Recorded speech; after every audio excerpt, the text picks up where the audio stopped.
Hi, this is Marlene, and I want to welcome you to another episode of Stories of the Supernatural.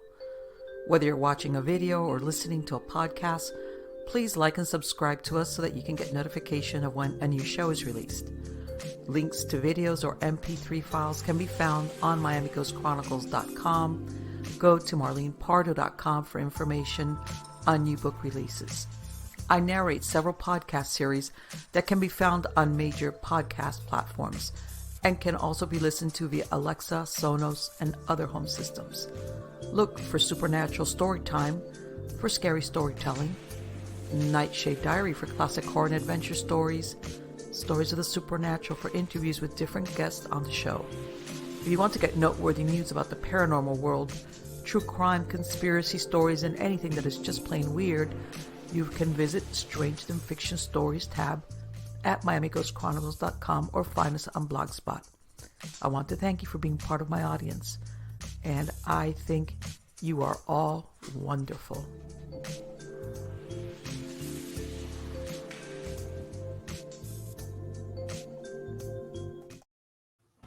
Hi everybody, this is Marlene with Stories of the Supernatural. How's everybody doing today? Good, I hope. I'm doing well. Everything is good here in my neck of the woods. Getting chillier. I know it's a little bit staggered, but we're about we're a week away from the new year. Believe it or not, we're going to be going into 2022 very, very shortly. I have to make reference to this. Sometimes I remember when Y2K was coming around, okay, where everybody was like, the computers are going to fail. The banking system is going to take a nosedive because none of this will be able to handle the 2000 as of the 19. And here we are, 22 years later. None of that came to happen. So it's like, but anyway, it's been a couple of weird years to go. So hopefully 2022 will be better. But anyway, guys, I've got no news from Chicken Kingdom. I've just been crazy. It's been cooler weather. Like I said, everything's been good except me fighting off I seem to have more predator birds around the area where I'm at right now. So I spend a lot of time going out there to check on because my whole flock is free range with the exception of some that I have caged for reasons because, they're in therapy, they've been hurt or something. So all of mine are free range. So I got to keep an eye on them because it's me against the nemesis. Even though I know they're part of nature. Okay, but when you breed your chickens like I do, you kind of take the side of the chickens. Let's face it, they're going to be on the losing end of that fight. But anyway, guys, let's get on to the good part. The good part is, before I forget, please don't forget to sign up for my newsletter. Okay, and the reason why I'm saying this is on there, I write up some crazy articles, weird stuff, whatever the case might be. I put links to related videos or podcasts that I have, and I also will put on there any information as far as giveaways. If I have a new book that's coming out, anything like that, you're going to find it on my newsletter. And I only send it out once a week. Okay, so you're not going to get bombarded with a bunch of emails. Plus, like I said, the last book I released in September, I gave 100 books away on Goodreads, and I announced it on my newsletter. So if you want to, again, go to MarlenePardo.com or MiamiGhostChronicles.com and sign up for my newsletter. Let's get on to the good part. The good part is who we have as a guest today. This is the first time this gentleman has been on Stories of the Supernatural. His name is John Steadman. He is an author, a Lovecraft scholar, and a scholar of science fiction and fantasy literature. He's written 2 books, Alien, Robots, and Virtual Reality, Idols in the Science Fiction of H.P. Lovecraft, Isaac Asimov, and William Gibson from 2020, and H.P. Lovecraft and the Black Magical Tradition published in 2015. He's also published speculative essays including Solaria and the Plight of the Millennials, Real and Fictional Vampires in Modern Times, Aliens, Extraterrestrial or Transdimensional, and H.P. Lovecraft and the Elder Sign. We're going to have a lot to talk to John about. He holds a Master in Education from the American Military University, a Master of Business Administration from the University of Wisconsin, a Master of Arts in English Languages and Literature from the University of Virginia, and a Bachelor of Arts in English from Michigan State University. Help me welcome him tonight. How are you doing today, John? I'm doing very well. Thanks for having me on the show. I'm On the looking at contrary, my it is my pleasure. Can you see I'm me? looking at yeah, I'm just looking at my image, like I'm 67 years old.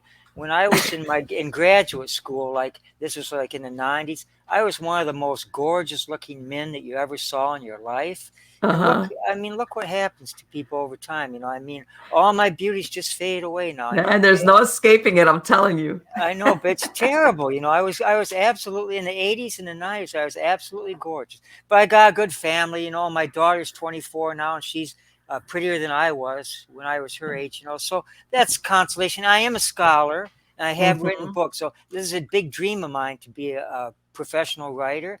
And I'm really Okay. happy that I realized my dream. A lot of people never realize their dreams. No, they don't.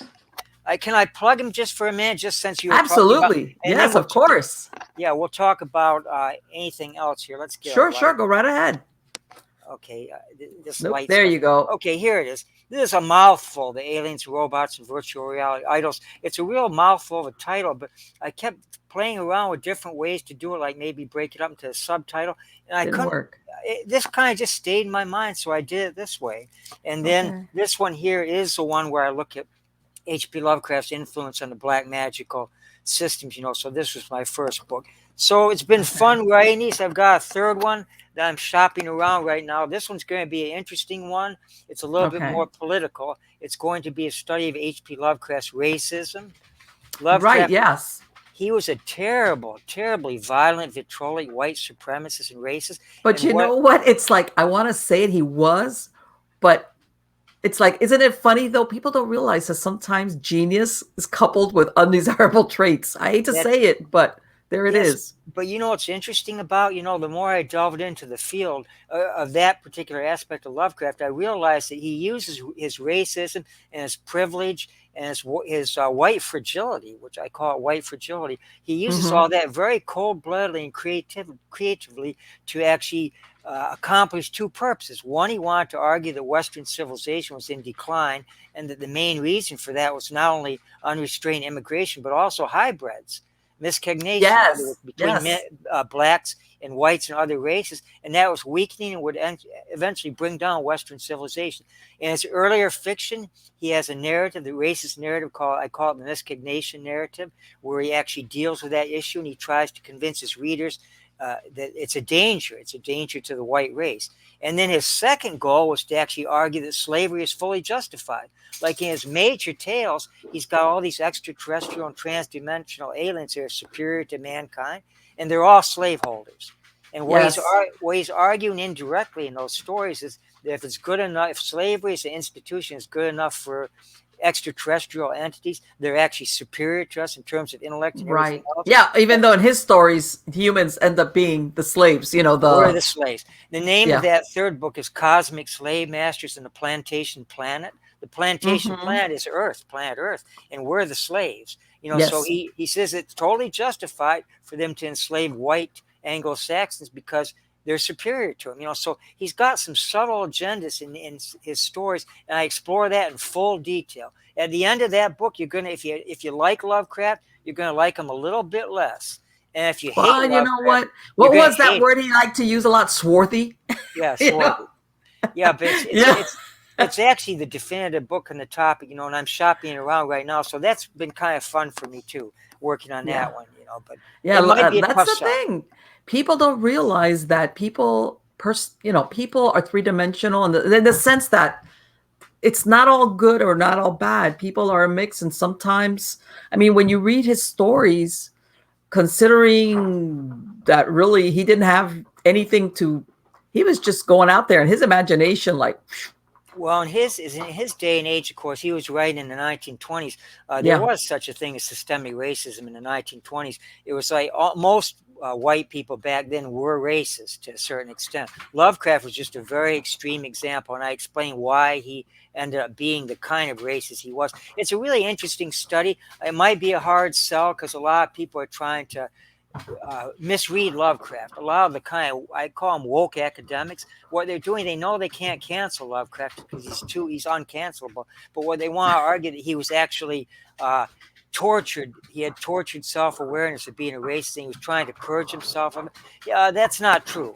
And what they do, they're trying to kind of whitewash him. If you can, You kind of also, if for like, I'm not going to say everybody, but also he's a product of his times, and yeah, as far as sensibilities are concerned, and because I yeah, read other authors contemporary to him that also had that you read the stuff now and you're like, what?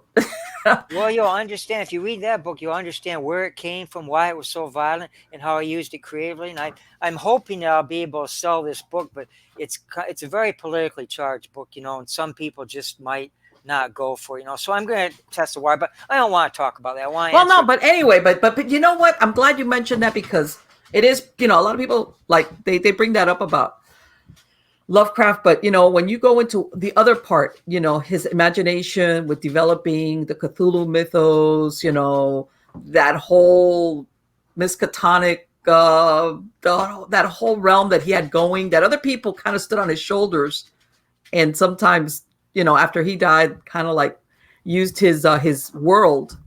Oh He yeah, was out there. He was the first of his kind when it came to certain ideas, which, by the way, I'm very interested in what you mentioned about as far as dark magic ties into some of the mythos that he created with his Oh stories. yeah. What he did was he didn't really have a real profound knowledge of black magic or magical systems. He did read some of the text, like in that first book. I explore what text he read, where he got his information from. But the influence is more like from him to it's looking at the modern black magical systems. I classify those as being like the Wiccan religion. I consider them to be Mm-hmm. black magic. Black magic is basically just magic that's devoted to knowledge and power. Basically, it's not necessarily spiritual perfection, but it's Right. knowledge and power primarily. And when I say knowledge and power, I don't mean bad knowledge or bad power. I just mean they're interested in those agendas more than they are in like Right. spiritual perfection. And so Mm-hmm. I would view the Wiccan religion, I would view the Voodoo religion, and Sure. then I would view the Satanism, and I would view chaos magic. Then Kenneth Grant's weird Typhonian magical system. I view those as like contemporary black magical systems. And the funny thing about Lovecraft, he's influenced these, but they didn't influence him that much because he No. was an atheist. He was an atheist. He didn't believe in magic or spiritualism, but a lot of black magical systems have constructed a lot of their gods and goddesses and their rituals and stuff based on Lovecraft's work. So it's kind of more of a one-way influence. His influence on their systems, and he was opaque to them. They couldn't influence him at all. He just didn't believe in that stuff.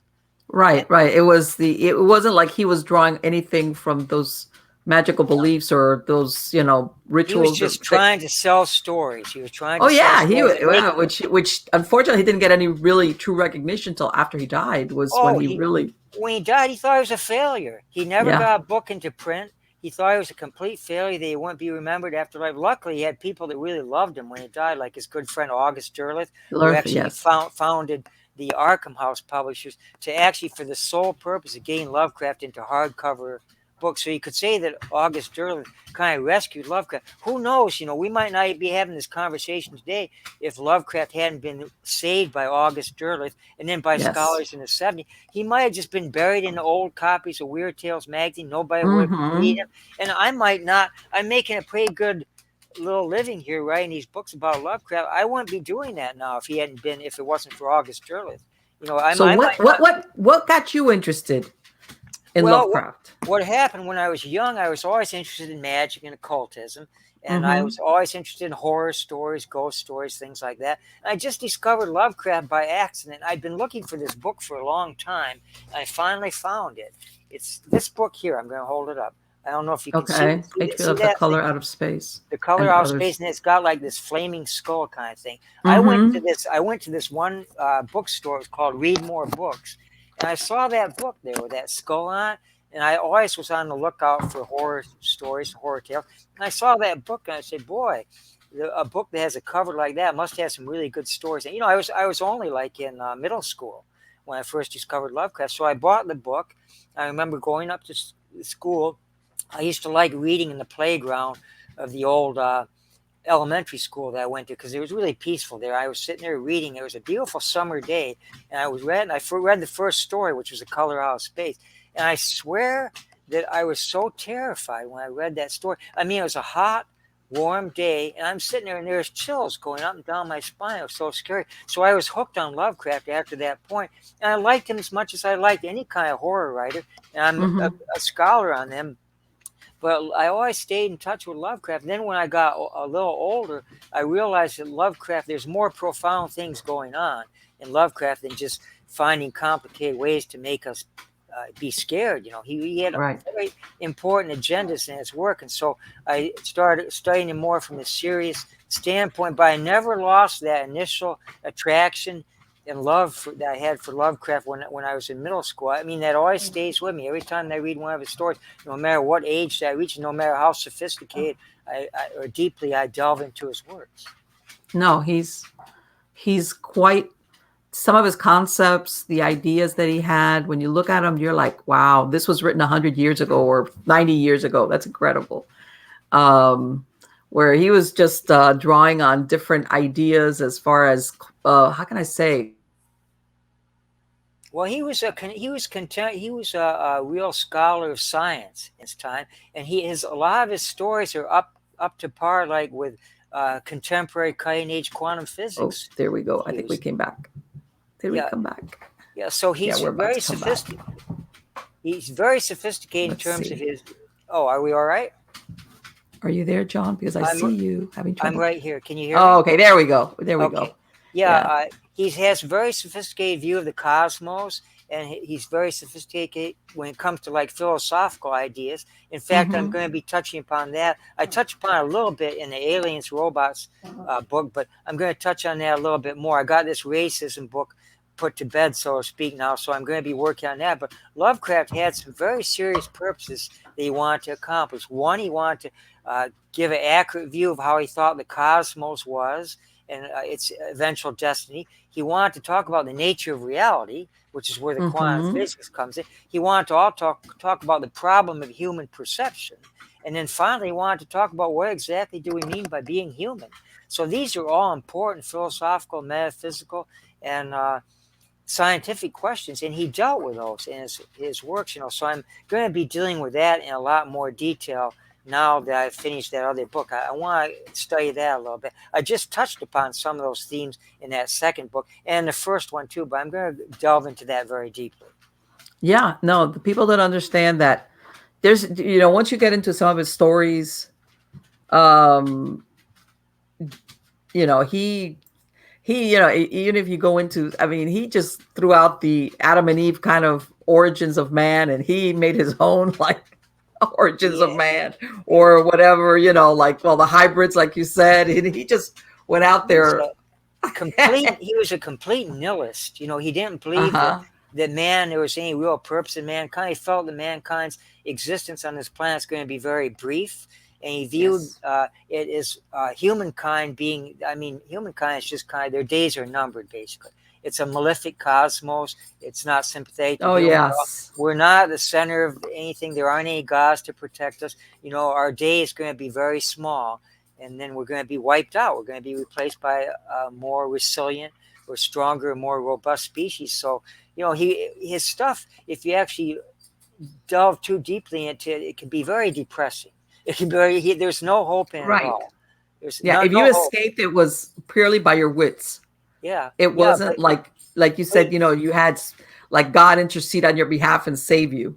yeah. Well, Even though it was pretty clear cut about what was evil, still, if you got saved, you had to do it on your own. Somehow figure this out and get out of there. but he would argue you can't be saved anyhow. Like in my new book here, the second book, I talk about what Miku Kaku. He's actually a physicist. He came up with this superstring theory of physics, but he came up with Mm-hmm. the idea that the only hope for mankind is to become, or humankind, is to become a type 4 civilization. In other words, humans have to be able to break free of time and space, or otherwise we're doomed.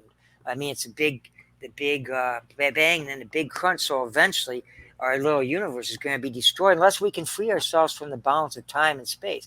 In Lovecraft, he was so pessimistic about this. He had some characters which I call magical personas. What they do is they form some kind of alignment or collusion with the great old ones or with extraterrestrial entities.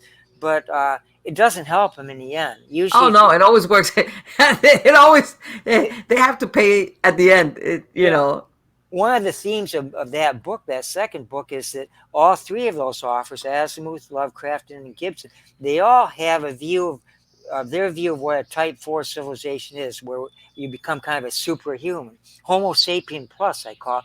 But Mm-hmm. for all of them, it's all pessimistic.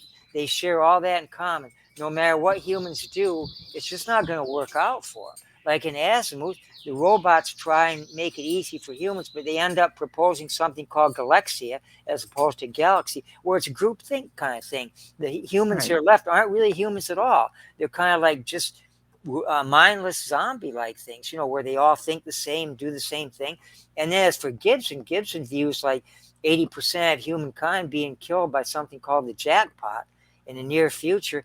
And he doesn't, his thing is pessimistic too. Like the Type 4 people are plagued by drug addiction, disease, pandemics, and everything else. So none of these writers actually have a very positive view of mankind's longevity in the cosmos. Lovecraft is the worst, but the other two aren't that much better. Yeah, I know.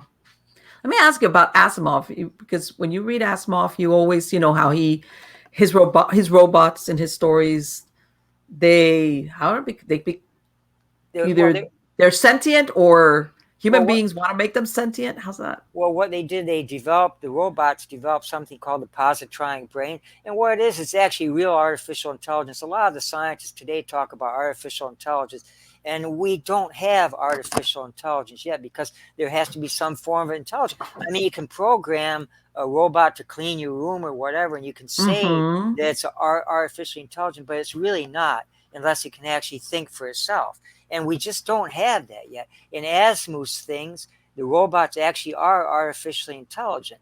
So what they can do, they can actually reason themselves, and they're actually programmed in a way with the three laws of robotics where they can't really harm human beings. It's kind Right. of a fail safe kind of thing. Robot cannot, and it's actually hardwired mathematically into them, but it's actually written out in terms for us to understand. It's the three laws of robotics. But one of them's like a robot can't injure or cause a human being to come to harm. So that's hardwired in there. So if they try and harm us in any ways, then they'll actually be deconstruct. Their brains, their positronic brains will just blow up. They also have to try and they have to obey us unless it conflicts with that first law. And then the third law is that they have to simply preserve their own existence as long as that doesn't conflict with the first or the second laws. So it's supposed to be a fail-safe device.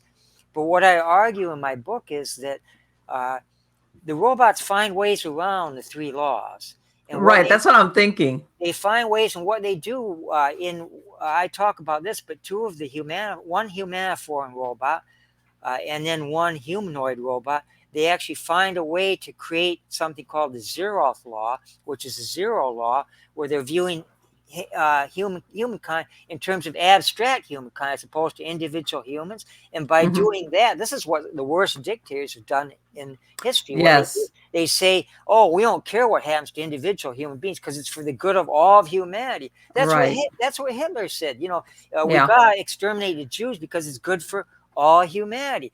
So the robots actually. Sacrifice the one for the benefit of all. Right, but when you start doing that, then you're in a very dangerous position. What the Sure. robots do is they think they're helping, and by the way, when they start thinking like that, they actually, I argue, they have actually alienated themselves because they're no longer following human agendas. They're no longer working in conjunction with humans as they would just being simply artificially intelligent. But what they do is they actually become alien entities, and what that means is they have motives and agendas that are not necessarily compatible to our own. And what those robots Right. eventually do is they actually through genetic bioengineering and then through a clever manipulation of circumstances, they get to the point where human beings are going to be wiped out. They're going to be that groupthink kind of human beings. So I talk about that in the second chapter. So they become alienated entities, and when they become like that, they're very similar to Lovecraft's alien entities, because the aliens in Lovecraft also pursue only alien agendas, and we have Right. nothing to do with that. In fact, most of the time, if we get in the way, they'll just squash us away, like you're taking a walk and a mosquito lands on you, it's buzzing, you just hit it, right? That's the way Right. these highly intelligent beings think of us? We're like mosquitoes to them. Well, the Right. robots get to a point where it's even more insidious because they think they're helping us, but they're actually destroying us. And then in Right. Gibson's world, when I call them virtual reality idols, what those things are, they're actually they're either like holographic. I call them idols, but they're virtual reality constructions. Some of them are just VR entities. Some of them are holographic. One of them is a biomechanoid. Some of them are actually self-generated lore that exist in cyberspace. And all these entities eventually become self-alienated, just like the robots and Asimov, due to various factors. And once they become like that, their agendas are no longer human agendas, and Right. they're a threat to us. So that's kind of like the thread that runs through that second book, where I argue that these three, when you look at those writers, I remember one scholar wrote to me, he said, I never thought that these three writers were very compatible in terms of their themes or their Mm-hmm. issues and stuff. But he said that after reading your book, I see that they're very similar in terms of Right. their views of humankind, the destiny of humankind, and the destiny of the planet in general. And that's the truth, I mean, a lot of Yeah. people think when they read Asimov, they think, oh, he's real sunny, everything's wonderful, we got robots, we're exploring the cosmos. It's Yeah. not like that at all. It's dark. It's just as dark as Lovecraft. And Gibson, that guy's as dark as Lovecraft too. So that's one thread that kind of links all those writers in there. And Right. Because you always think of, we always, a lot of the stories are robots. We have dominion over them, and they help. They're convenient for us. right. But there's always that tipping point where they're convenience because maybe they're superior in strength They and the Asimov argued intelligence. they weaken us. The reason why I Right. did that, he views humans were kind of cowering in these caves of steel. They were living underground on the earth, and the robots were on the surface doing like farming and all that kind of stuff. And humans were living in caves of steel, it was called, where all their wants were taken care of in these vast cities. And then what Mm-hmm. happened? Some of the humans decided to leave the planet, and they went out into space. And these people actually evolved over time, and where they didn't view themselves as human, they viewed themselves as spacers, and they colonized about 50 worlds, and they were doing real good. They took the robots with them and stuff. Robots were banned on Earth, in the Earth cities. They could only be on the surface of the Earth. But the funny thing is, once they got out, then they stopped expanding. Space stopped expanding. And one of the spacers was trying to figure out what's going on. Why aren't we colonizing the galaxy? And he attributed to a couple of things. One, the spacers live a long period of time. They live like 4 or 5 times the lifespans of human beings.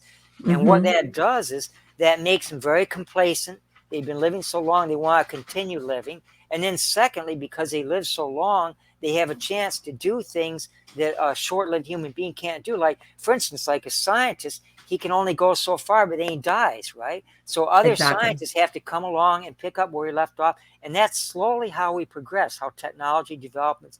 But if you live like 4 or 5,000 years, you have the luxury of actually developing your own thing. So they become very selfish. They don't cooperate with other humans. They kind of guard their own secrets, and then they take a long time producing what they're doing. That weakens them because you don't have uh, interchange of ideas. And then secondly, the robots saw to every one of their wants, made them real comfortable, made it real easy for them, and they got complacent living off their robots. Right. Which is, if I don't know if you're familiar with that, the movie The Blade Runner, Yes, I where love they, that. they limited the first one, where they limit the robots to a certain lifespan. Yeah, fail-safe device, Right. And that's where 40 the whole years problems, lifetime. because these robots don't want to die or don't want to be terminated after X Yeah. amount of Well, years. they don't. But the thing is, this guy argued that because of the dependence on robots and because we were so complacent, so scientists won't work together, they kind of hoard their own discoveries.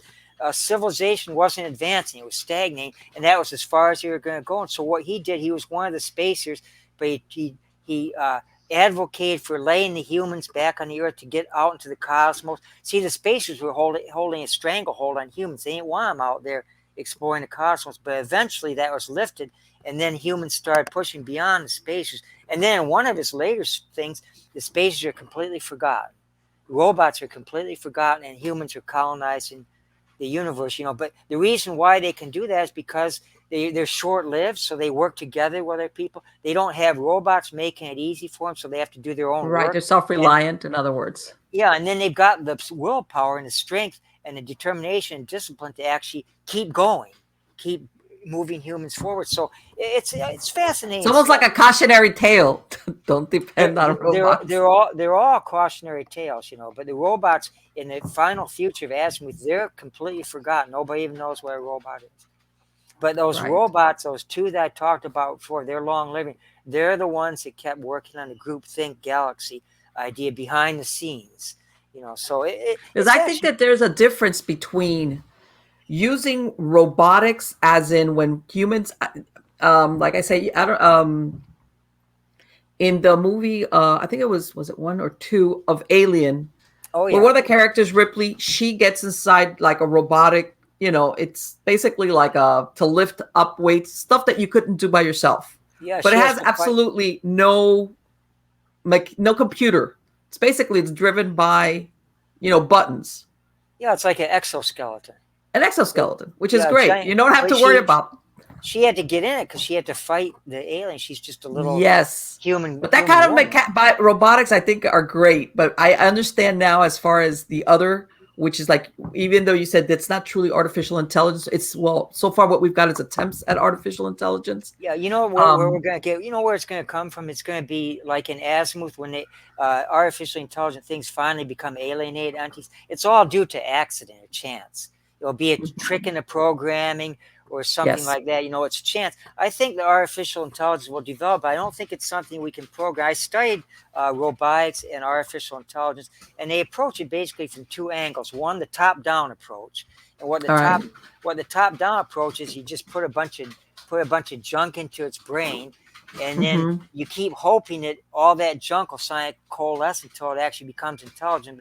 It just doesn't work. Like those robots, they'll do that, and what they do is they'll operate fine, but then eventually they get themselves stuck in a corner or something. They can't get out because they're not Right. intelligent enough to do it. The other approach is the bottom-up approach, where you don't program anything until you just kind of turn them loose. You say, just learn from experience. That doesn't Right. work either. They They don't end have up. the capability. Am I right? They don't That's have the right. They capability. can't. They end up in the corner. They don't know what they're doing. So I think that when we have artificial intelligence, when we really have it, I think it's going to be due to chance. It's going to develop according to chance, and then I think they'll still be working with us like Mhm. Asimov's robots. But I think they'll eventually evolve to a point where they become alien entities, and when that happens, then all those terrifying science fiction stories about robots overcoming humans and enslaving us, like the Matrix nonsense and all those kind of things. Those things could frighteningly become true if they become alienated entities.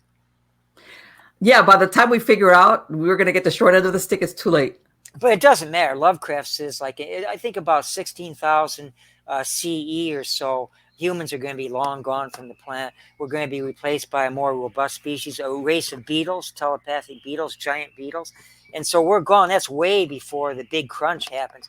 But eventually we're going to have either the sun's going to burn out, according to Lovecraft. It's going to burn out. If it burns out, it burns up our atmosphere and we're fried, right? The entire planet. Right. So if we're not killed by those beetles, or if the old ones don't come back and break through the transdimensional gates and destroy us there, the great old one's apocalypse, or if any of the other apocalypses don't happen, like the zombie apocalypse or asteroids or whatever, Some, something or somebody's going to get us. or a pandemic, like Gibson says is going to be a big pandemic. And it seems with this COVID stuff that Gibson's probably on track there. But if all that happens and we manage to escape that and we manage to have our robots helping us out, it really doesn't make any difference because eventually we're dead anyhow, according to Lovecraft, just Right. because the universe is going to be destroyed. So, that's a way. Well, do you think, let me ask you, do you think there's a chance when I say survival is if we were off planet by then? If, in other words, we've conquered space travel,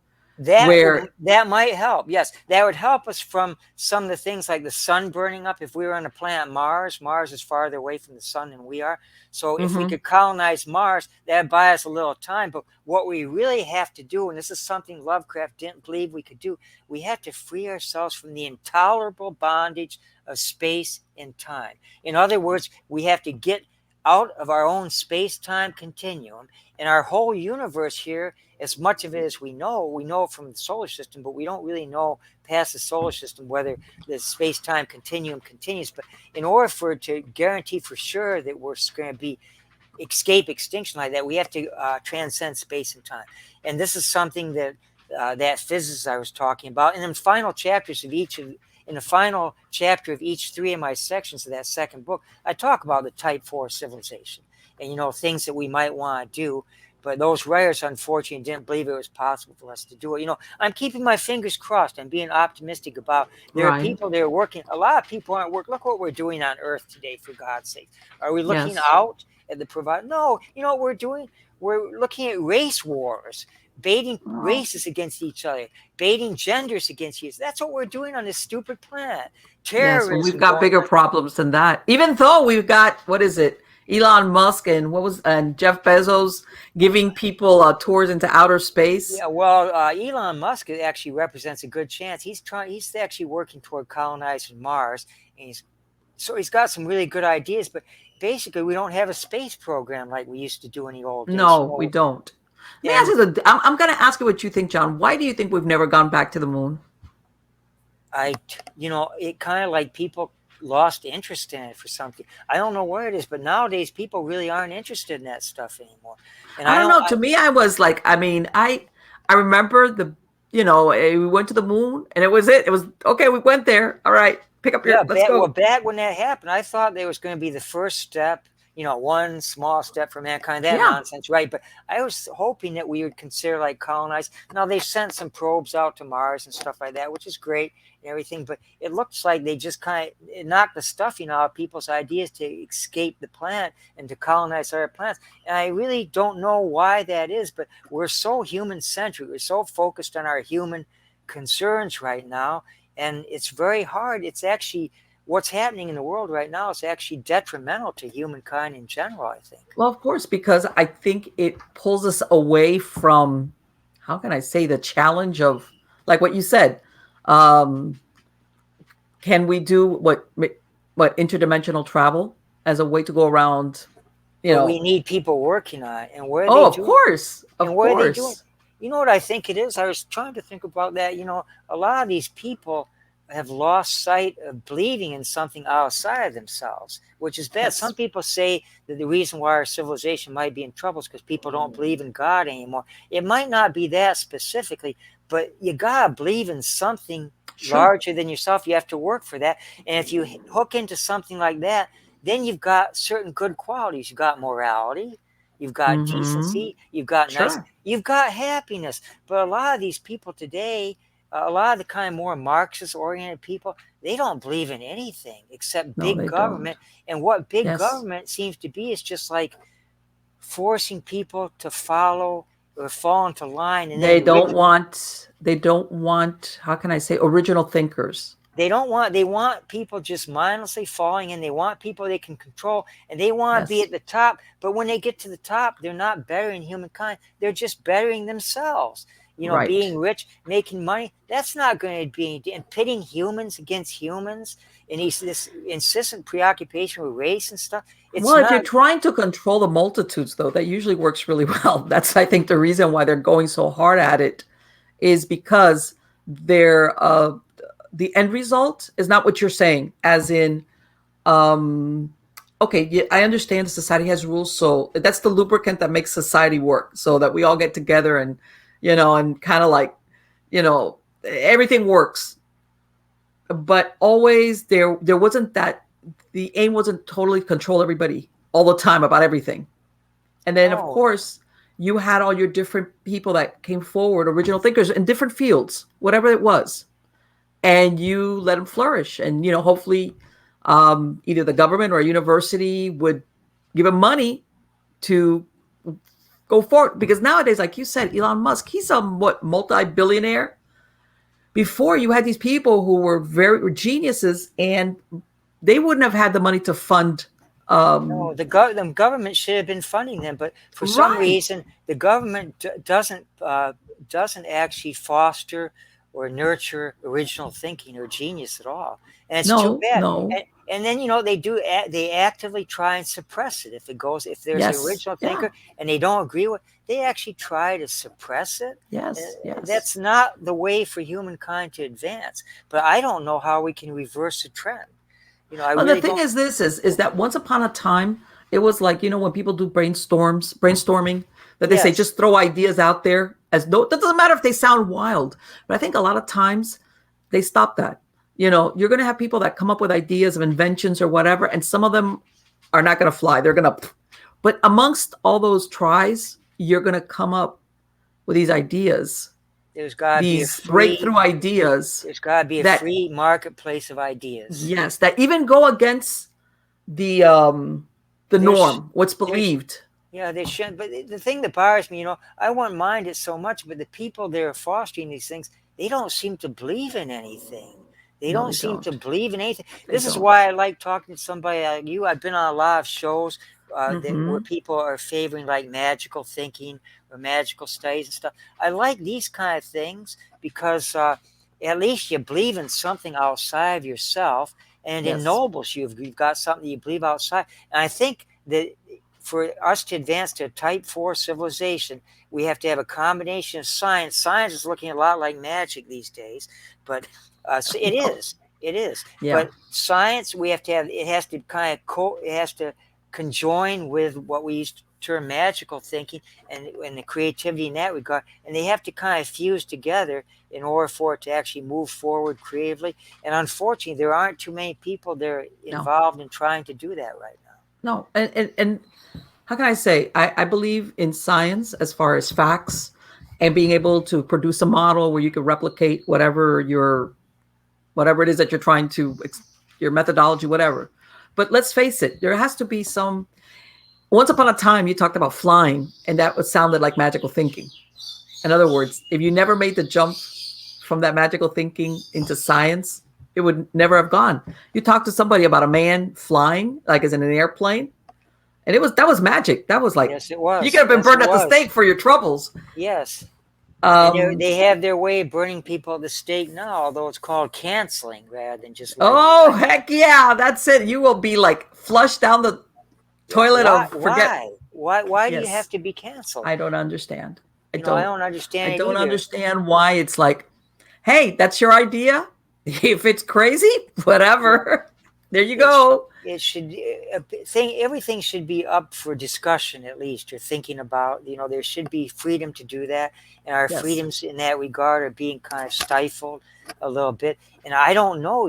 The more I look at Lovecraft and these other people, they're kind of dark, dystopian kind of view of the future. Mm-hmm. It seems more and more like that might be it. But I'm an optimistic kind of person. I don't think Yes, I people. am too. About humans. You write books yourself and stuff. So the Yes. thing is, a person doesn't write a book unless you're optimistic. Yeah. I don't think anybody sits down and say, I'm going to write the most depressing thing in the world and just get everybody down because it's true. And I don't think people write for that reason. I think they write because they're optimists and they like to Yes. explore certain ideas and images that are uplifting to them. And if they have the skill where they can kind of convey that onto the printed page, then that's great, But I don't think anybody but an optimist writes books. So I'm an optimist, but I'm an optimist. I have fears about the direction that things are going. I'd like to Sure. see it reverse. I'd like to see more than just Elon Musk. Bless Elon Musk's heart. He'll say what he wants to say, but he seems to be a lone voice a lot of times. And Well, then this is and you made a good point. Why is he doing it, and why isn't our government or NASA or whoever going out there and doing this work? well, look what our government's doing now. No, it's crazy. They're focusing on things that probably aren't true. They're not true. They're talking about them like they're true, but they're not true. A lot of the things they're focusing on might have been true in the 1920s, but they're not true anymore. No, they're not. They're not. I think after all the diversity and everything else we've gone through, I don't think this country's bad the way they're talking about, and it No. doesn't help to try and convince people to No, it's deny not. the evidence of their own senses. Right, and they're making. In other words, I think it's detracting. It's like you're this problem is not that's not reality. It's not. In the in the majority, it's not. And it's almost like, when people telescope on this little thing and they want to make that situation everything, and it's like Yes, that's not the reality people of the are majority. people are multidimensional. A lot of the scholars at some universities want to focus just on Lovecraft being a racist, and that's all they can see. Lovecraft's a Oh, racist. Lovecraft's a white supremacist. Lovecraft, that was one aspect of Lovecraft, but those other aspects I talked about, the nature of reality, the problem of human perception, the cosmos, what it means to be human. These are the things that Lovecraft was interested in more than he was in racism. He's a multifaceted human being. yeah, he You know, was. He was. you don't And just focus on one thing and say that no, because of that we have that's to the ignore whole everything person. else. We have to ignore everything else. Well, no, we don't have to ignore that. Well, and I tell people, because everybody, of course, present time thinks it's never been as bad as this. And I go, look, I was born and raised in Miami. I was a little kid when this happened, but I said, when the Cuban Missile Crisis happened, I later on, as an adult, I worked with people that are a little bit older than me and they told me, hey, my parents shipped me off to family in another state because people at that time thought that they were going to get blown out of the water. I mean, to them, this was as major a catastrophe as anything. If you were living, especially in I South remember. I Florida, with the remember. Cuban Missile Crisis, I was a and bit back young then for it that. was like apocalyptic to use that Yeah. word. But people forget all about that because that was so long ago, and everybody's now thinking this is the worst it's ever been. It's crazy, and it's like depends on what moment in time you're experiencing. Because let's say I'm using that as an example. Back then, people were really thinking that they were going to have missiles dropped on them to the point that they were moving out or sending their children to live. Fallout shelters, which wouldn't help anything. Yes, If you get a fallout yes. shelter, you just underground. That's not going to help anything. Let me Not tell you something. I used to live in this place where and this was in the mid 60s, where at 12 p.m. you would hear the sirens go off. They would do like a practice siren. right, right, yeah. And after a while, you get so used to it. And there was an auditorium close by where underneath there was supposed to be like a bomb shelter under that auditorium. But yeah, that was the reality back then. And you know what? Here we are, Well, 60 years later? I'm optimistic. I'm hoping things will turn around a little bit, but there's some very powerful forces trying to destroy Oh, humankind, to limit humankind, and I don't know the way that we need more people kind of standing up and believing in something outside themselves, and then trying to move humanity forward. And I don't see too many people doing that anymore, and it's kind of a little sad. But I'm optimistic. I'm going to just keep doing what I was put on the earth to sure. do. And, what can I do? What can I do? Let me ask you something, John. And since we're talking about robotics, I'm going to ask you this question because this thoughts cross my mind quite frequently. Do you think that this whole, I don't want to say in the last 2 years, what's been going on, do you think, and this is a rabbit hole, that this in the end is going to be the way to introduce more robotics into our society? No, I don't think so. I think we're moving away from science. We're moving away Really? from. I believe that we're moving away from science. Science has become very politically charged nowadays, and people are making decisions based on politics rather than real science. So I don't think. I think, like with the space travel, I don't think we're going to get to the point where we develop artificial intelligence. Asimov never dreamed of some of the things that are happening right now, but he believed that what would be happening in the year 2000 is we Mm-hmm. first of all get real sensible. We'd use actual fuels that we could do to replace fossil fuels, and it wouldn't be wind. I'll tell you that. It wouldn't No, be it's sun. not. It It would be isn't. nuclear power. Nuclear Right. power. Yes. Nuclear power is very clean. People don't It's realize that. very clean, and Uh-huh. it can be controlled and managed. That, I think, is the key to energy in the future. But then we've got to start working on developing robots, developing spaceships, developing thinking along the lines we were when we went to the moon. But people aren't thinking about those things anymore. Well, you You know know, why I asked that? Because I'm thinking, let's say now where we're having with all this shortage of manpower, and I'm thinking this is the perfect intro to bring in robots to do the work. So you don't have to worry anymore that you're not going to have manpower to do the work. yeah. No. But who's going to develop the robots? The science. Oh, that's a whole different question. Science doesn't seem to be interested in doing that sort of thing. Science seemed breathlessly exciting back in the '60s and stuff. Mm-hmm. But now I don't see the scientists interested in doing that anymore. So I don't know what's going to What do you happen. think it is? Do you think it's lack of funding? Do you think it's just that they're not pushing forward the really the people out there with the ideas to let's leap from what we know to let's try that. Well, people aren't being encouraged to do that. People aren't being Uh-huh. encouraged to be original thinkers or to make leaps like that. So, and if then they're afraid that they're going to be canceled or be criticized for it. Or what is it with these the academics, lose their tenure and stuff like that and Yeah, yeah, that was back in my day. That wasn't, you could academics could pretty much say and write whatever they wanted to, yeah, that and was the whole thing. and if you didn't like them, refute them. Get stronger arguments, get stronger Yes. ideas. But they don't do that anymore. They go right to the chase. You believe as I believe. You accept what I say, or you know you're You debate. you're Well, you're I bad. remember taking classes in debate.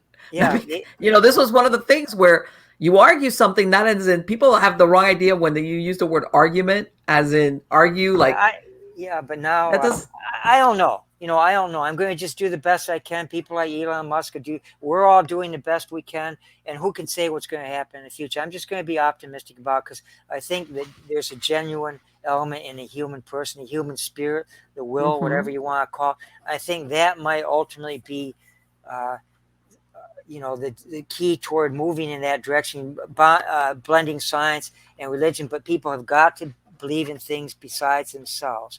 I'm not saying they have to go to church and believe in God, but they gotta believe in something that's greater than Right. them, and some purpose that's greater than them, something that gives Sure. their life meaning and happiness. And I don't see a lot of the people being too happy or finding any meaning, and it's Well, too bad. it's almost like if you don't get recognition for it, you don't do it. I'm thinking to myself, if you're really passionate about something and they told you you're never going to get recognition from this, would you still keep doing it? And if you say yes, then you're passionate about it. And I don't think there's that many people. Like, in other No. words, if I don't get recognition, then I'm not going to do it. It's like, when you're really crazy about something, you're going to do it because, like you said, it gives you joy.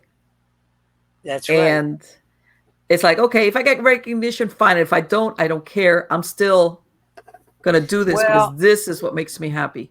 I'm going to be optimistic. I'm just going to continue being optimistic. I'm going to keep writing my books and exploring the Yes. thing because that's what I think I was put on the earth to do. I do it very well, and stuff. So I'm going to just keep doing that. I'm going to hope for the best. I'm going to hope for the best. Yes. Do you want Yes. to talk about any paranormal stuff since it is a Yes. Miami Ghost Now that you Chronicles? reminded me, you said you had paranormal experiences. What Yeah, happened? I had a couple odd ones, just a few of them, but odd ones. One of them was when I was in middle school. We used to go up to this place called Lake 13 in Clare, Michigan. It was a cabin, basically. It was a cabin by a nice lake. And my brother and me went out there with our parents, and it was great for kids. It was just great for because we like to explore woods, gravel pits. We'd have bow and arrows that we take out. We'd get in a rowboat and row around the lake and stuff. My brother always captured frogs and turtles and stuff, and he'd let them go. But we had a lot of fun doing that. But this cabin was really excellent. It was down a dirt road. There weren't a lot of kayaks out there, so it was a great place to just be a boy and to have fun. But at nighttime, it was a small cabin, so there were two bedrooms, a main room, and then the kitchen was connected to the main room. And there was no place for my mom to sleep. Like my grandparents were alive, so they had one bedroom, and then my brother slept in a bed across from them, and then the other bedroom had my dad and then me in it, and then my mom would sleep on the couch. Now Wow. the main room was this big dark room, and my mom would be sleeping on the couch, and it was really strange because late at night it'd get fearfully dark out there because there were no street lamps or anything like that because we were out in the country. So it would get very Right. dark. So there would sometimes be a fire in the fireplace around the time when these things happened. The fire was dying down. So it was very dark out there in the room. They had some kind of heater off to one side. They put this like orange glow up at the top and stuff, but that didn't really break the darkness or anything. But for some reason, and it only happened to me, I'd wake up like about midnight. I'd go to bed, and I'd usually wake up every night around midnight or a little bit after. And I always knew what was going to happen. What I'd do is my bed was actually, the head of the bed was away from the door, but I'd go to the foot of the bed and I'd look out into this dark room. And it was just lit kind of intermittently with this kind of fireplace flickering. And my mom, I could see her, she'd wear like this white robe. She'd be sleeping on the couch there, covered up, sleeping on the couch. And I would look over there, and suddenly an image of my mom would come out of her body. It would come out of her body, and Okay. I could see through it, like it had kind of a glowing outline to it, so it outlined her shape, and it looked just like my mom in real life, except I could see through it, so I could see her features, her form and stuff, but I could also see the room behind it, so it had kind of smoky kind of look about, and Yeah. this. And there was a rocking chair, like right next to where she was, right in front of the fireplace. And it would go sit in a rocking chair, this thing, and it would sit there and rock, like this. And then suddenly it would notice I was watching it, and so then it would get up from the rocking chair and it'd walk toward me across the room.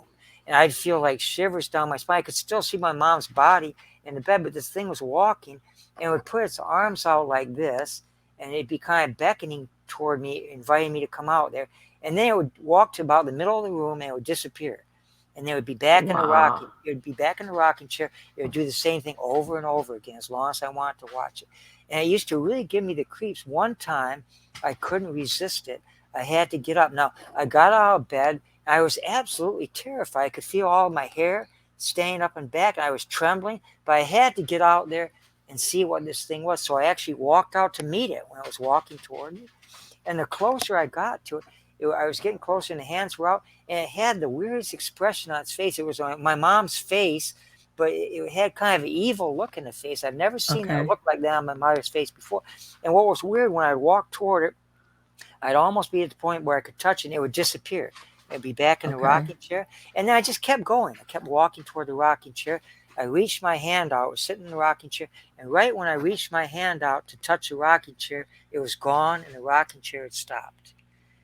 And I always wondered what that was. I was saying, well, I must be imagining this.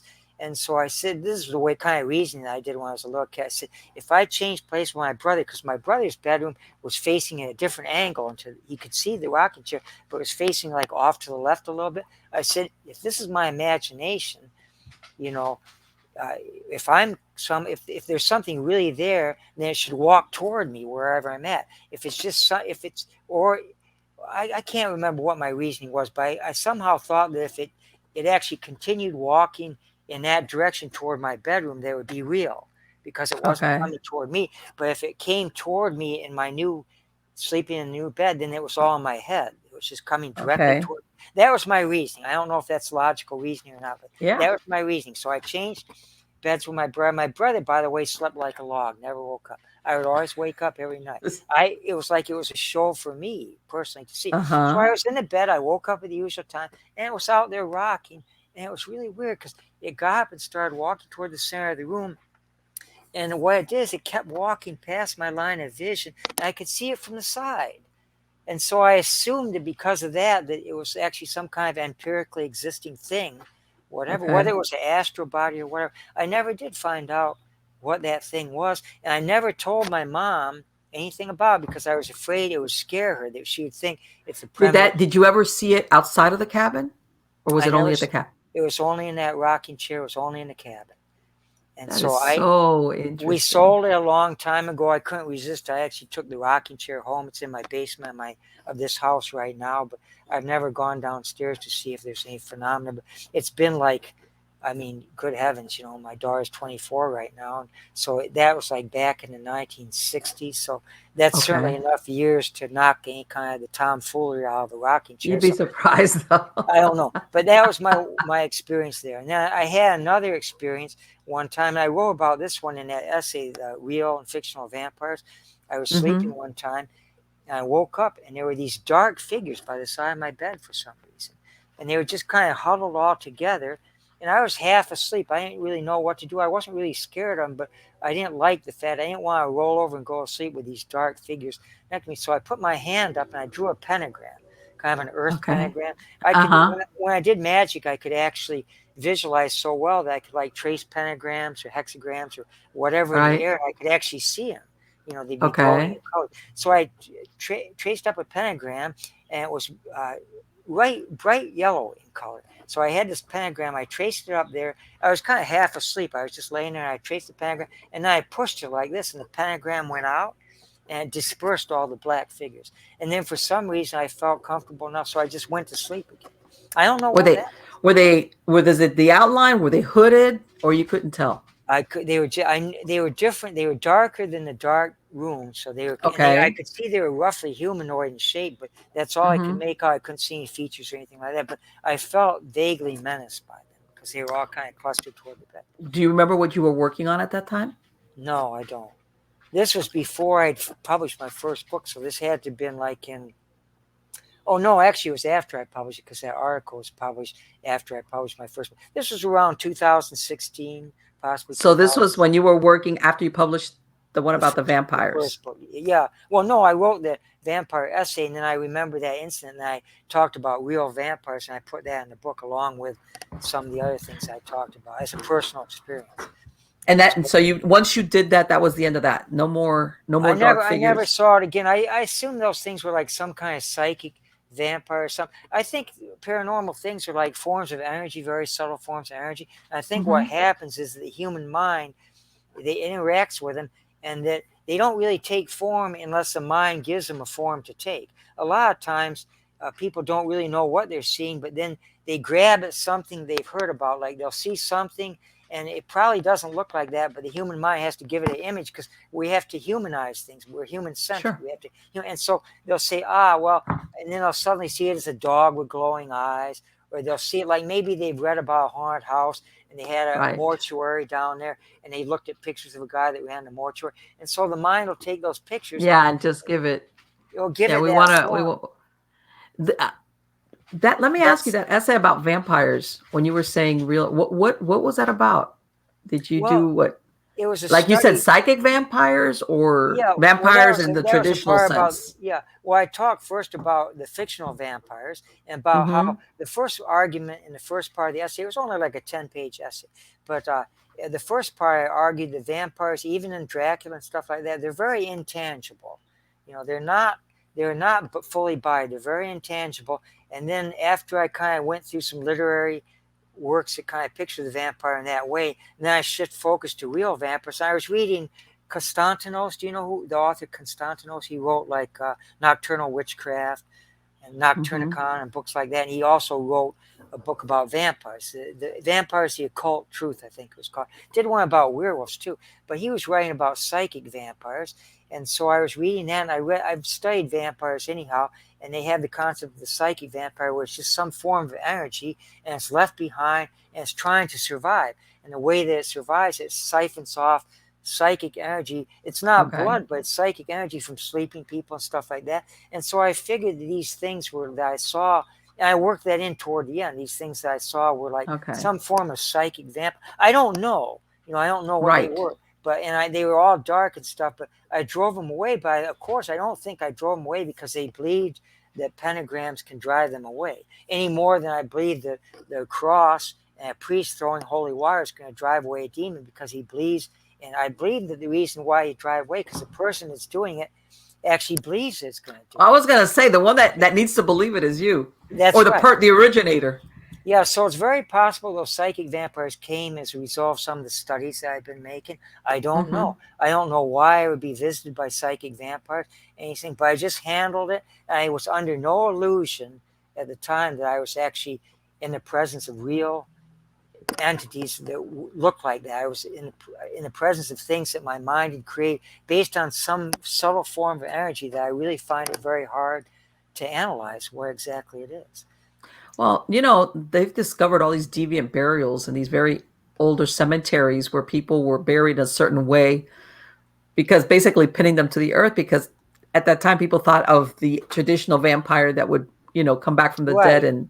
and go and use, feed from humans. So that belief goes back a very, very long time. Yeah, staking them. Okay. Staking them. When you think about driving a Yes. stake through the heart, I've heard that's stones in the mouth, a sickle. They would even put put sickles on guard. them. Yeah, ways to keep it from rising up. But I don't know if that's the best way to approach those kind of things. Well, And no, I've no, but that belief, that fear, how's that?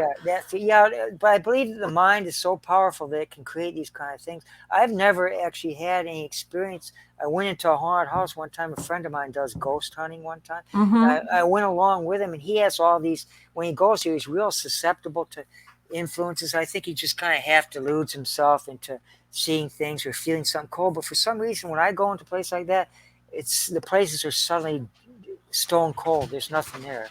There's nothing there. I mean, Yeah.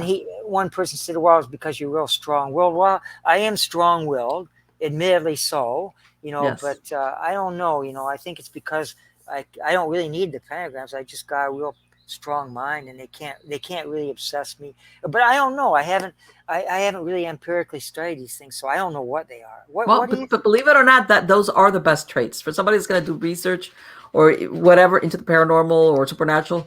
That is the best personality to have, because if you prime yourself, of course you're going to hear and see things. God knows Yeah, you that can't you're get going to attribute to you a can't get paranormal upset. entity. And You can't get hurt or obsessed, certainly, if you've got a strong no, mind, because they can't get into you and stuff. But I used to practice magic when I was younger, and I mm-hmm. used to do rituals, and I would get results for those rituals. I Sure. remember we called it Bartzabel, the spirit of Bartzabel, associated with Mars. And he came up. We had a ceremony out there in the cemetery. He came up. He looked just like you'd expect the spirit of Mars to look like. But when I was actually conjuring it up, there in the back of my mind, there was this little nagging voice that said, he looks just like he's supposed to be, but is that really the spirit Bartzabel, or is this just something I conjured out of my mind?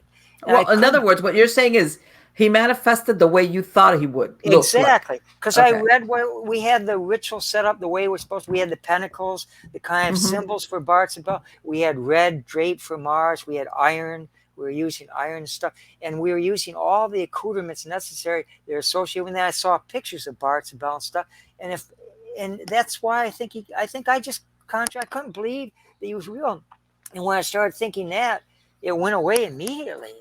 Because it seemed to me like I had Your to actually. analytical mind jumped in there and Yeah, but drove it away. if it really empirically exists, so what would it matter what I was thinking about?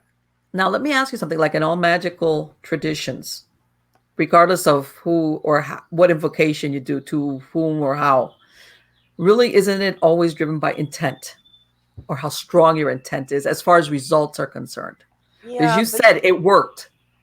all the rituals that I did worked. I even did a series of rituals based on Lovecraftian entities in my younger years, and they would Mm-hmm. kind of come looking. I get pulled into these experiences, and they would kind of be like a Lovecraftian atmosphere. But then over time, I realized, well, I'm in the same situation. I can't verify where these things empirically exist or not, where there's something outside myself or something that I create. And so then I kind of just stopped practicing magic after a while, because it seems to me that I didn't have any tools using magic to actually confirm whether or not there was really something there, something outside myself in terms of those kind of entities. So I don't know. I don't know. All you said, were you, how can I tell you, whatever, did you get something to manifest as in results? I'm not talking about the actual ceremony. I'm Yeah, saying afterwards. I saw. Oh, you mean? Well, after the ritual is over, you do the closing. You do the Mm-hmm. you banish everything. You close it all down, and then you Right. restore it all to its original atmosphere. I never had any side effects after that. I mean, But nothing. did you, once you did whatever you asked for, did you ever get results? You know what I was doing? I was doing it for pure knowledge. I never did it to do anything. Okay. I did it just because I wanted to get experience of what, like when I evoked Cthulhu, for instance, or Yog Mm-hmm. Sothoth or something. I did a ritual for Yog Sothoth up at a beautiful place, right by a nice hill, right by a beach on Lake Michigan. So I did Mm-hmm. a lot of rituals up at that place, but I I was doing it just basically see what the heck is Yog Sothoth. Okay. Let's conjure him up, let's evoke him or invoke him, whatever he prefers, invoking and evocation. There's not that much difference between the two. They say invoking is bringing it inside you, evoking is Right. manifesting, but there's really not that much difference between the outer and the inner when you're in a magical ritual. But I would Yeah. do it, and then I'd have this experience. But whether this was Yog Sothoth or not, or just my own conceptions of Yog Sothoth, who Right. knows? Who knows? But, and I guess my point is, however you want to, whatever aids you during that invocation, like you said, whether it's what you imagine it should be look like, or if that's what it helps you to whatever to do the invocation, once, like you said, you're done. Yeah, but never, I could Did never you get never past. say, you know what, I did that, and this thing that I I, wanted to have happen happened? it happened, but whatever it was, it didn't satisfy me. And Okay. I've never used magic for any lower ends. Some people do magic. Well, I gotta get a girlfriend, so I'm going to do magic. I got to Yeah. eliminate an enemy. I found that in my entire life, I never needed magic to get the things I want. Never. I always Right. used just myself, and it's been working real good all my life, So Yeah. I don't have to light a candle and say I want a better job or I want this lover, or I want this or that. Never needed magic for that kind of thing. It was purely Right. for knowledge, and when I say knowledge, I say power too, but not power to dominate people. Yes, there's a Just difference. I know. I understand exactly what you mean. and As far as and unfortunately, there's a lot of people, and that's I think when the magic also starts. How can I tell you? It becomes darker magic, yeah, and as in I don't want that. I don't want power. when you hear about people getting hexing, cursing, Yeah, that's um, vengeance. I mean, that's when it just goes downhill from there. if you feel Uh, that strongly, like if you got an enemy and you feel that strongly about him, mm-hmm. and you're going to do a curse, just get yourself a gun, go over there and shoot him. You know, John is practical. no, seriously, that's the best way to handle it. I mean, and Yeah. if you can get away with it, that's fine. But that kind of hate, the kind of power to But you know generate that what? kind of This hate, is it's not good. It's a not lot of people, even the ones that don't do the ritual themselves. Let's say they go to somebody to do it for them. Let's use the curse thing. Yeah, yeah. Usually they go that route because what they could do on their own, they would get in trouble with the law for. So in Yeah, other well, words, so they're intent. they're like, okay, if I can't get them the way I want to, then I'm gonna go and do the magical thing, even if I have to pay somebody else to do it for me. Well, they don't. The authorities don't believe in that anymore. However, in the old days, like if you hired somebody to do that, you were Mm-hmm. considered responsible for it. Like Yeah, the person actually might get off that actually did the actual spell, but you would be responsible for. Like if I send today, they don't believe in magic, but say that I wanted to kill a friend of mine. Well, it right. wouldn't be a very good friend, but No, the- say that I wanted to kill a very casual acquaintance of mine, and I hired a hitman to do it. Right? If it comes back to me where I've hired him, I get responsibility for that. So I go to sure. prison. A lot of times, the hitman he'll get a lighter sentence than the person that planned it or the person that set it up. So Right. that's true. But now they don't believe in magic. So nowadays, like if a person said, "Well, I'll kill your acquaintance that you don't like so much," what they would do, they would accuse that person of committing fraud. Sure. It'd be Taking money considered from somebody. taking money under false pretenses because they don't believe in magic. But see, here we're getting back to that one issue that we've been talking about all night long: believing in something larger than oneself, something outside Sure. of yourself. And if you don't have that, your world becomes very narrow. Your Sure. imagination becomes narrow, and then ultimately your possibilities become narrow. And the more people that have narrow possibilities, the more closer we are to these terrible outcomes that But these science fiction John, movies.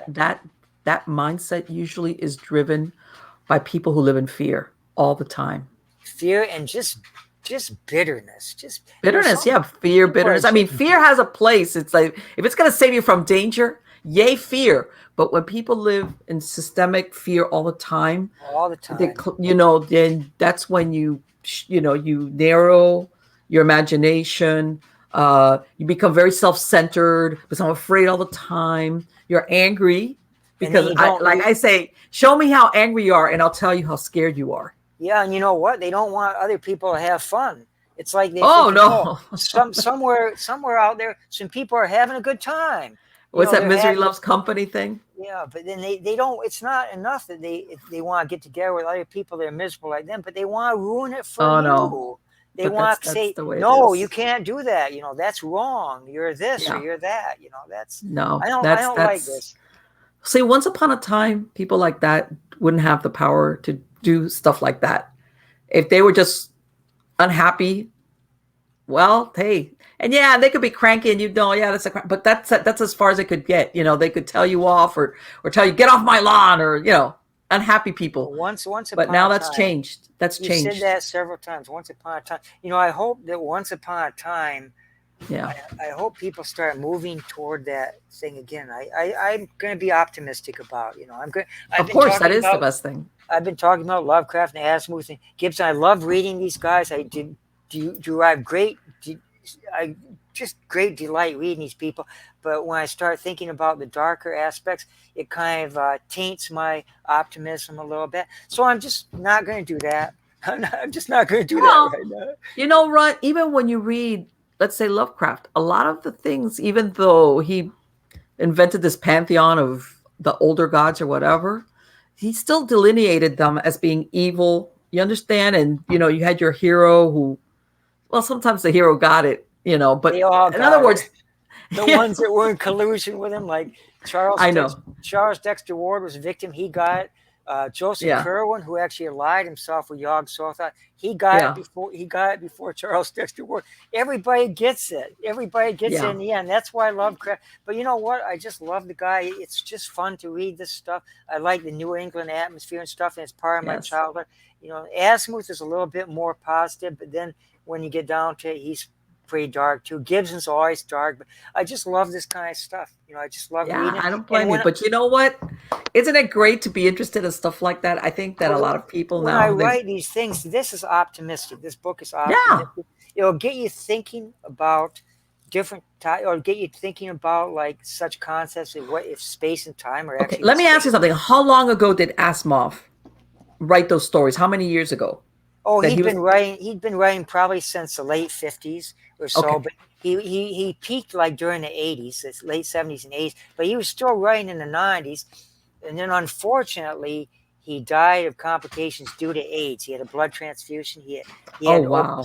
some kind of open heart surgery, and he had got tainted blood, and so he died due to complications due to AIDS. And they kept that under wraps for a long time because there was a I didn't stigma know that. associated with AIDS. But then he was married to somebody named Janet Jepson, who was a psychologist. She finally released the details, like in the 90s, the late Mm-hmm. 90s, the way he died from.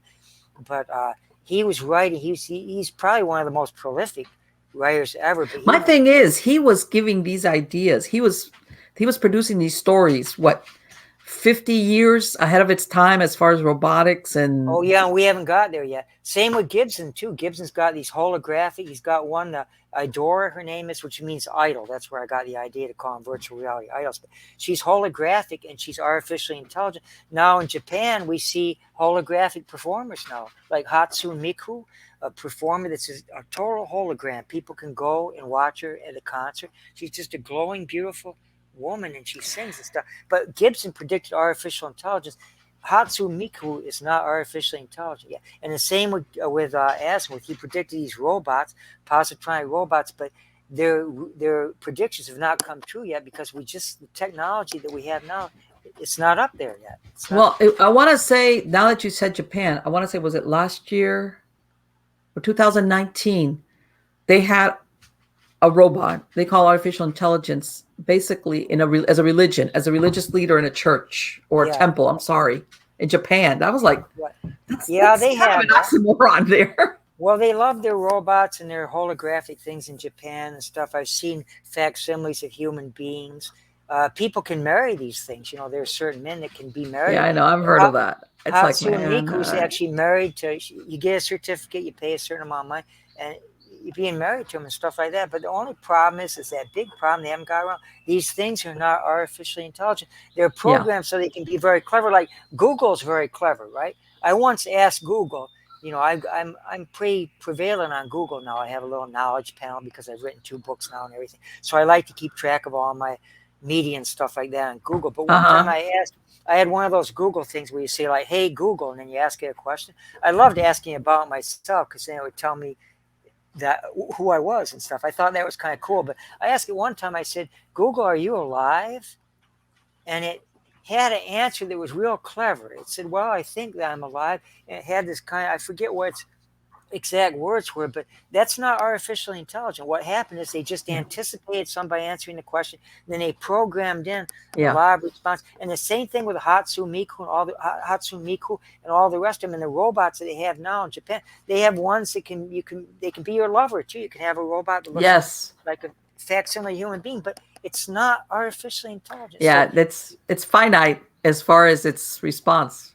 and they I use mean, that term indiscriminately by saying artificially intelligent. They're just not there yet. And you know what? You'll know believe me, we'll know that when a robot or a hologram or a VR entity is artificial intelligence, they won't keep it secret from us. We'll know intuitively the minute they start telling us.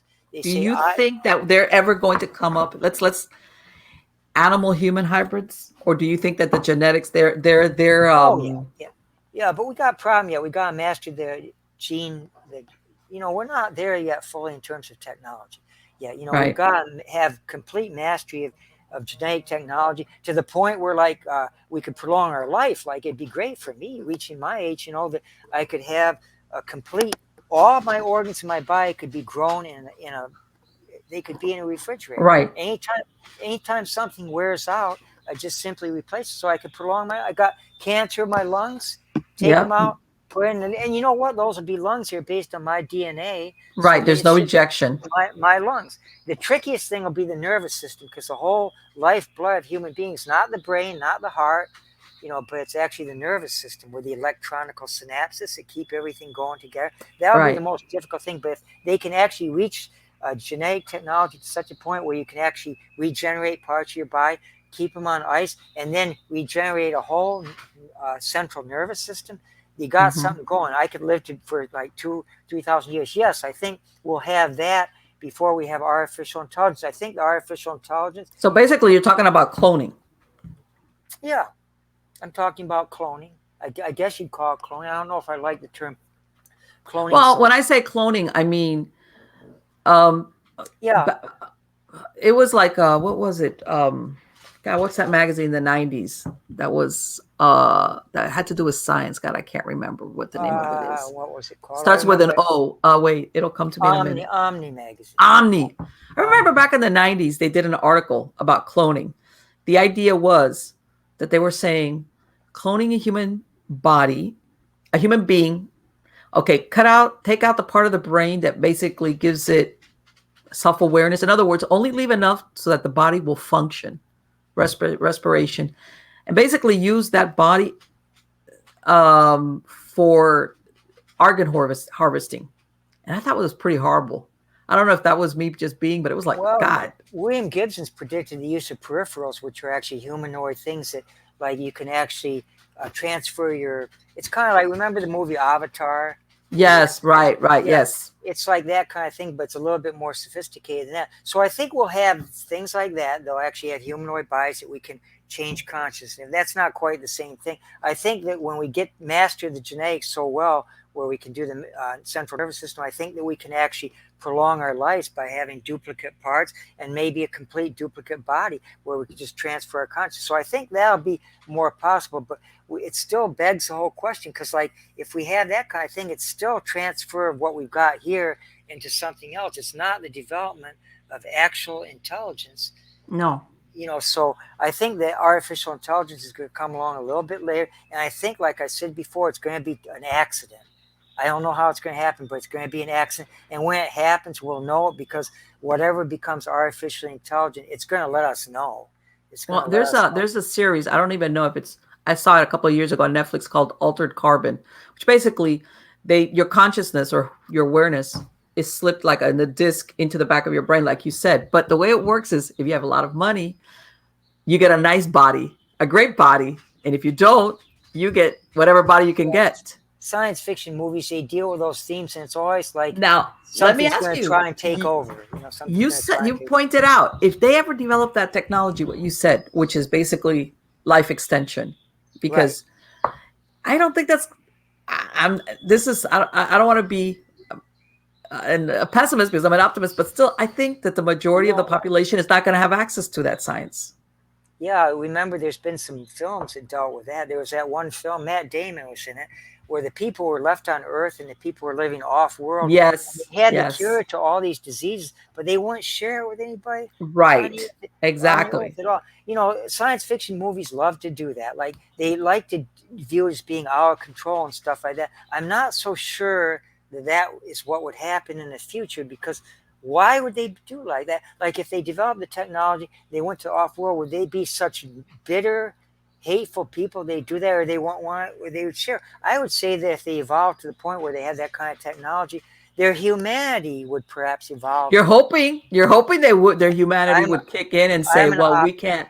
I'm an optimist. I'm an optimist. I would hope so, but it goes back to what we've been talking about, something larger than yourself. In order to help people on Earth and not just hoard it for yourself, you have to believe in something called humans, in the humanity. You have to Yes, believe, yes, you can't just humanity. be me being at the top, having all the Yes, money, living you have to believe that something more than just you. And that's I just know. the thing that I've And been, that sometimes that's something that is in short supply lately, but unfortunately. I'm going to be optimistic. Let's be optimist about this. I want to Anyway, end this show on an optimistic note, but yes. I hope people come out and read it. It's full of all sorts of speculative ideas. It's really fun. One of my goals whenever I write my book is to encourage people to go back to those original sources. So, like if you're reading about Gibson or Asimov or Lovecraft, I'm hoping that you'll be so enthralled by the discussions, the issues raised, and the thesis that the people reading it will want to actually read those source documents. Like get to the bookstore. Asimov, all his stuff is in print. I was in the bookstore Hmm. the other day. They got the Foundation series, all the robot novels. Lovecraft, all his stuff is in print. Gibson just came out Yes. with a new book called Agency, which is the second one of his Peripheral series. He's 90 some years old, so he's got a third book to write. I hope that people read it and they're so excited by the ideas and by the works I deal with that they'll want to get out and read those Yes. original documents. And if they do that, it's going to expand their mind, I think. John, for my podcast listeners, what's the website that they can go to find out more information about your Oh, work? about me, I'm real lucky when it comes to my website because I don't have to have any silly numbers in there or anything. Mine is actually just johnlsteadman.com. There you go. That's it. You go there. I got like my blog spot, John L. Steadman at Blogspot. It's all John L. Steadman at Twitter. I mean, I got lucky. But you have to use the L whenever you look at me. All you have to do is go to the Google line, put John L. Steadman. It'll give you all the access you'd want. You can access my books. They have little individual pictures of each of my books, so you can go get those books if you want. You can go on my website, my blog, Facebook, Twitter. You can go look at all the different places. You can look at book reviews. It's all out there. So you can find all that stuff out there. I had some point that I wanted to make. I just didn't want to blow my horn about that one. But oh yes, you have to use the L, John L. Steadman. Yes. Right. Instead If of just you John Steadman. if you use John Steadman, you're going to get this old man who's just died recently, and he's an Oh actor. my God. He peaked like in the 1960s. He was in a movie called the original Hills Have Eyes, where he played kind Okay. of Yeah. a mutant. But since then he's just played like bit parts in movies. His name's John Steadman, and he plays like drunks, and rummies, and Okay. bums and stuff in movies. So he always has bit parts in all these movies. But he's done enough movies where he's got his little knowledge panel. So if you click Okay. John Steadman, you'll get a picture of him.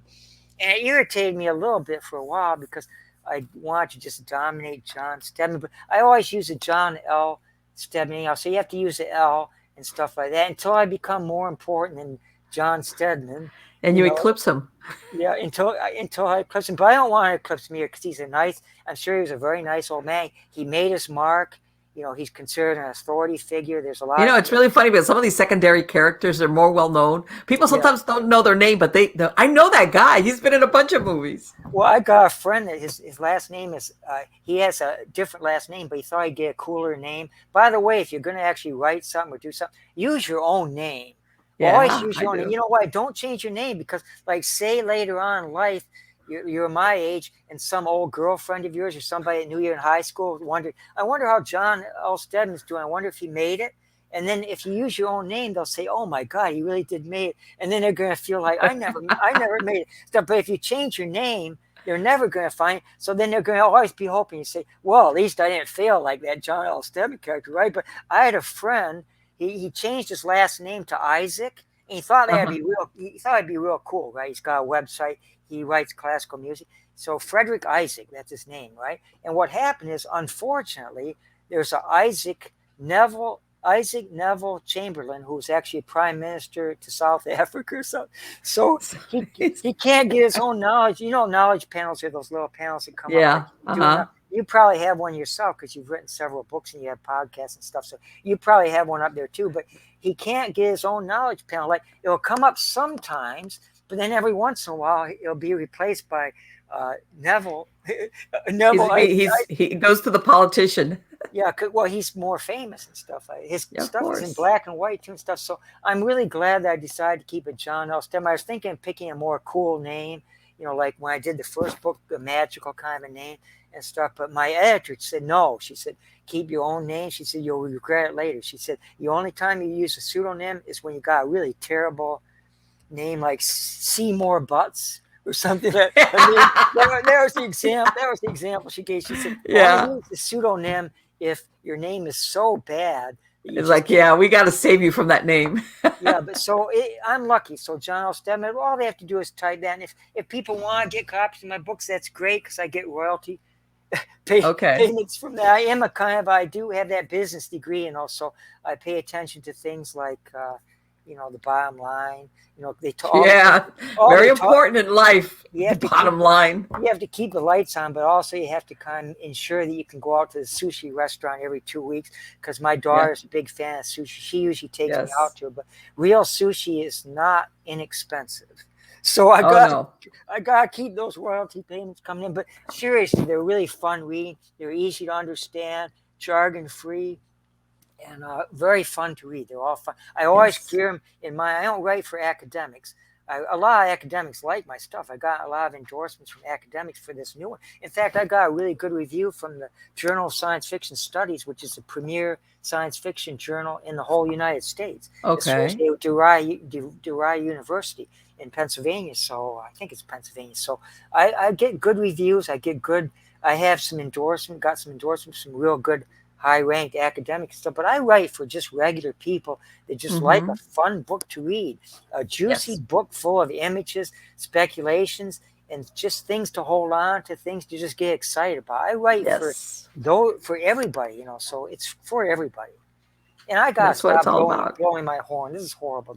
This will keep going, because of course what's wrong with that? Especially, let me tell you something. Especially when you invest yourself in producing this, it's an unattractive quality. Superb self-confidence is one thing, but when you start blowing your horn too much, you're getting to the point where you're excessively egotistical, and I don't want to get to that point. It's not an attractive quality. It's bad enough that I was gorgeous in the 90s and now I look like this, right? I don't want to develop unattractive qualities and personalities in addition to an unattractive exterior. That won't do. That just won't do. It just won't do. I'm telling you. You look quite beautiful yourself here. But thank you. But let me tell you something. How bad your personality is. But no, I have a pretty decent personality, but you know what? At the end of the day, and I think, believe it or not, there's a difference between conceit and believing in your work, in your creation, because that's what it is. It's your creation. Yeah, I believe in it.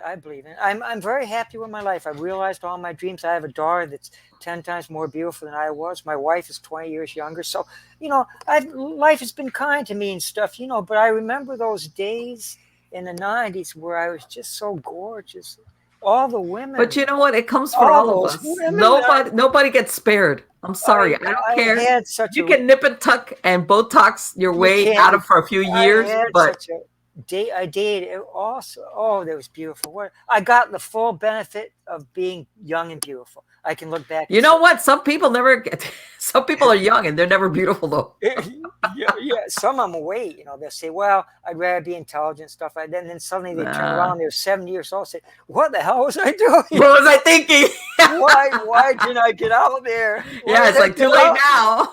Too late now. RP diem, and now I'm just an old gross. And I haven't even realized my dream yet, for God's sakes. Yeah. There's a point. I'm sorry. I hate to say it, there's a point of no return where it's like too late, man. That boat sailed a long time ago. You should have done it well then and just go for broke. You can't just wait. Well, I'm 40. I still got time. Well, when you're 40, you're in dangerous territory. Okay. When you're 50 and 50, okay, we can make some consent. When you're past 60, forget it.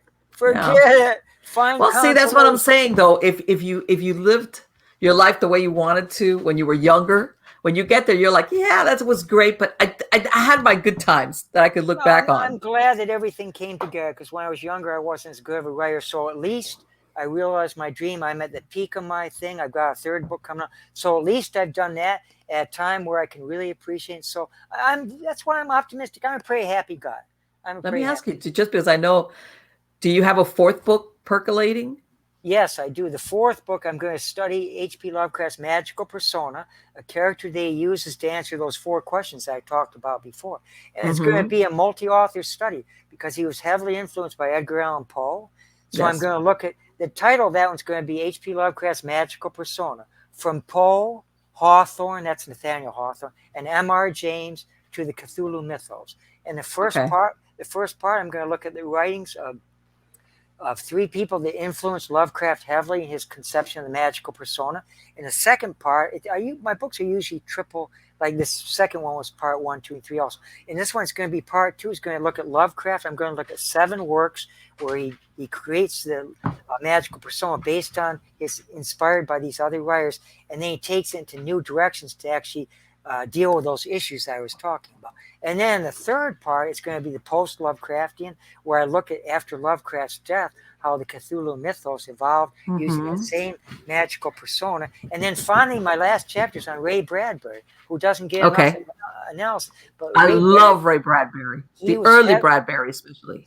he was heavily influenced by H.P. Lovecraft before he Yes. became who he was. I'm going to show how Bradbury carries on the magical persona in his own way in some of Yes. his works. So it's like a multi-author study. It'll be just as much fun to read as my other books, but I'm not going to really write that one yet. Where I try and do it when I get a contract for one book, that's when I Mm-hmm. start writing the other one. The I other don't one. want to. I don't want to write like 20 books or anything like that.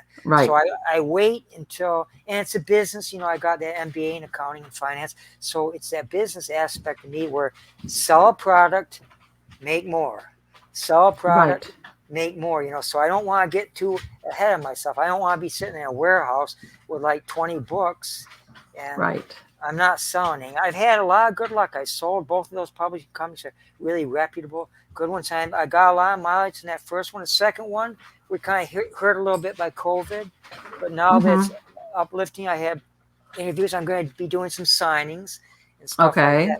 The goal is to just keep sell one and get another one out. So I Okay. don't know how But long I got. I don't know how long I got. Nobody But you know does. what? The writer you're always, when you're in a story and you're coming to the end, you're already thinking, and next, Yeah, but it's always in the back burner, I'm you happy. know. I'm happiest. I'm taking notes for that fourth one now, but I'm always Yeah. happiest. And I'm a happy guy anyhow, all the time. But Isn't it I'm great to be happiest when I'm happy? at. Yeah, it is. I'm happy. I'm happiest when I'm writing something. I like reading. Yes. I like studying. I like taking notes. But when I'm actually digging into it and putting things Yes. together, I'm the happiest when I'm doing that. Absolutely. I get it. Believe me, I get it. Again, John, thank you so much. It was absolutely wonderful to speak to you. This was a lot of fun. And yes, and I will be getting in touch with you next year. And I know that sounds so you come back and talk to us more I'll about still be alive. Maybe I'll have that contract by then. We can talk about yes, this of fourth one course. in more detail. It was a great pleasure seeing you. Likewise. Take care. I will. Bye bye. Bye-bye. Wow, it was wonderful to talk to him because God, yeah, I like Lovecraft. Um, I've read a lot of Lovecraft, and the thing about Lovecraft is you have to understand the times that he was living in and the originality of his ideas. Because when you have people to how can I tell you, when you have other writers, even in the past, that you could say, well, you kind of like get an idea but what he came up with was like about the only thing, what was going on then, M.R. James, ghost stories. Yeah, Edgar Allan Poe is dark, but basically it was like macabre, ghost story kind of stuff. This whole thing that he went with this pantheon of ancient gods that really didn't like humans and basically were they could intrude into our world, and Arkham and Miskatonic University, which is and where he had a whole towns that were hybrids of amphibians and humans, and it was weird, really weird. So for back then when he wrote this, it was like, that is so unusual. It's like, where did he come up with this stuff? And I forgot to ask him, I was going, do you think he channeled any of this? Like and it's true. He he really didn't become truly famous. I mean, I think he was admired by, because he, back then, a lot of the writers, the weird tale writers, they they had correspondence with each other, and I think he was admired for his originality from other writers. But as far as widespread recognition of how original his ideas were, he didn't get them till after he passed away. And like he said, August Derleth promoted him, and then people started to understand better that he had broken out of that traditional ghost story kind of deal. And okay, believe it or not, this is my grandson asking me if food is ready because I'm feeding him. Yeah, that's the way it is. But anyway, when you think about it, that this man was writing 100 years ago, and some of the ideas that he came out, and you read a lot of his different stories. They have different settings. One thing I do have to, a lot of his and his stories, there was a very strong delineation that these Cthulhu, all these other beings that inhabited this other dimension were evil. They were anti-human. In other words, he never looked at them favorably. Like he basically they were seen as evil and very powerful, and basically that they could intrude into our world at any time. But he had some. I mean, he had some way out. What was the one that I just recently read? Time Out of. What was the name of it? It was one where, God, it just escapes me right now. It was a longer short story where basically he has a race of beings that, let's say you were a well-known scientist. This is an example. These beings could come in and pluck your spirit out and basically use your body to learn everything that there was at this time period that person was living in, basically. And they would take your being and put you back into one of the bodies of what they were. And by the way, he doesn't describe them as humanoids. They're like a big, giant triangular kind of thing, totally non-human. And you would spend time in their world while their mind resided in your body, and basically went on a reconnoitering trip of knowledge, just information gathering. And basically, these race of beings could do this back and forth, not only in time, but to different worlds. Okay, that's way out there. For the time that this was produced, this was way out there. So when you read this, he had his faults on his personal beliefs. But as far as originality, it's like, wow. Very interesting. Yeah, he's a little bit fatalistic, but still interesting nonetheless. What can I say? So guys, again, if you want to listen to any of the podcasts of any of the shows, whether it's Stories of the Supernatural, Nightshade Diary, or Supernatural Storytime, go to MiamiGhostChronicles.com, go to MarlenePardo.com, and I have links there. No commercial interruptions. These are the MP3 files that I host, so that you could listen to it from the browser or download the MP3 file with no podcasts. Podcast platforms, they sometimes insert their own advertising. You'll have none of that. But I also have links to the different podcast platforms that I'm on. I'm in all of them: iHeartRadio, Spreaker, iTunes, or Apple Podcasts, what they call it, Google Play, Spotify. I'm on all of those. All right. So I have links, whichever way you want to listen, you can find me. So again, I want to thank you for coming back every week and joining me to speak to all these interesting people, which I think they're interesting. And please come back. I have, again, a lot of either returning guests or new ones, just like John Steadman, which, again, I'm going to have a link to his website on the credits of the show, talking about different stuff. The weirder, the better. Yay. Why be normal, right? Again, take care. And even though it's going to be a little bit staggered, Happy New Year, Happy Holidays, whatever, Merry Christmas. let's keep our fingers crossed and hope that 2022 will be better than the last couple of years. Take care.